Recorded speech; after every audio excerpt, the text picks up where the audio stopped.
Pois não permito que a mulher ensine, nem exerça autoridade sobre o homem, mas esteja em silêncio.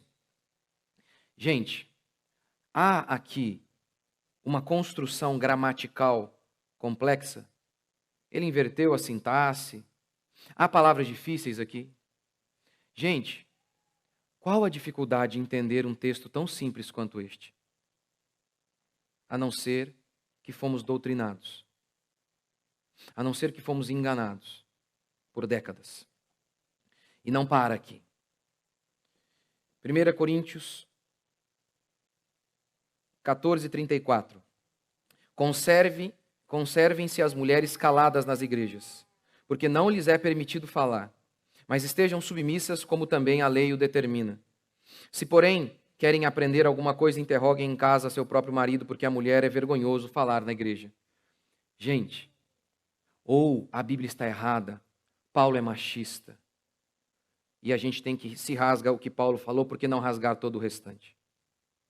Ou a gente segue o que está aqui. Ignorar isso não dá. É muito claro. É vergonhoso para a mulher falar na igreja. 1 Coríntios 11:3. Cristo, o cabeça de todo homem, e o homem, o cabeça da mulher, e Deus, o cabeça da igreja.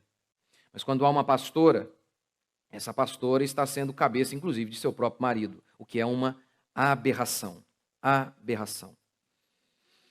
Ana Carolina Campagnolo, ela falou sobre as origens do feminismo e o seu antagonismo à fé cristã. Ela disse o seguinte: o ódio contra o cristianismo fica evidente em cada onda do movimento feminista e nas obras célebres de cada escritora fundante do pensamento revolucionário, ou seja, o pensamento marxista, esquerdista, o pensamento feminista. Ele sempre se opôs à fé cristã, vendo na fé cristã o seu inimigo.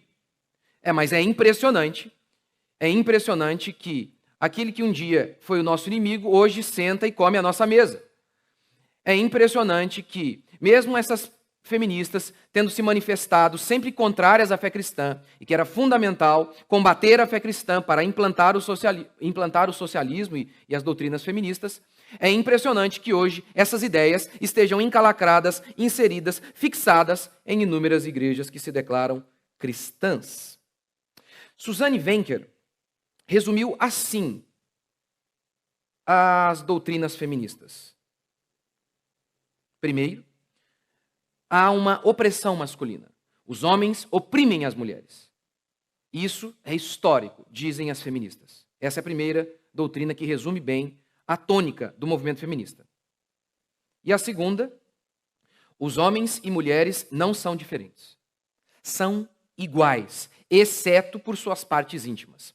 Algumas feministas chegam até ao absurdo de dizer: as mulheres são mais fracas porque, diante da opressão masculina por décadas e séculos e por toda a história humana, os homens tiraram as mulheres do mercado de trabalho. Por isso, elas não conseguiram se desenvolver fisicamente. Ou seja, os homens e as mulheres são completamente idênticos, iguais. Ora, é com base nesse preceito aqui, os dois são idênticos, que surgem todas as pautas feministas. Por exemplo, o direito ao voto.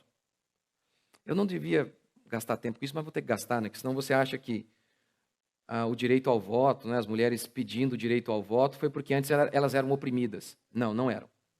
Não eram. Você sabe que muitas mulheres não queriam votar? Sabe por quê? Como os americanos conquistaram o voto? Porque antes havia apenas monarquia, não havia voto. O voto surge ali na República Americana.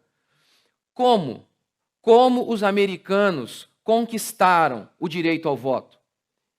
A Inglaterra, eles eram colônia da Inglaterra, faziam parte do governo da Inglaterra. Como eles conquistaram o seu direito ao voto? Guerreando. Eles lutaram e os homens morreram numa guerra, e assim eles conquistaram o direito de eleger os seus representantes. É por isso que muitas mulheres não queriam o direito ao voto, porque elas sabiam que havia aí uma implicação uma ligação direta com a guerra. Os americanos conquistaram o direito ao voto por meio da guerra. O que implicaria, se você quer votar, você também tem que ir para a guerra.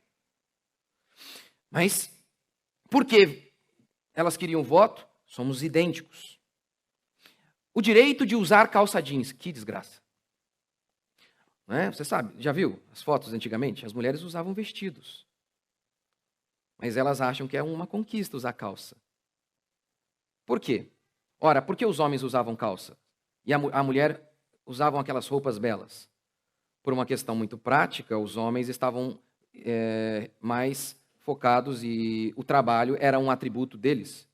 Não dá para você lavrar a terra com vestido. Não dá para você fazer construções com vestido. Era extremamente prático o uso da calça.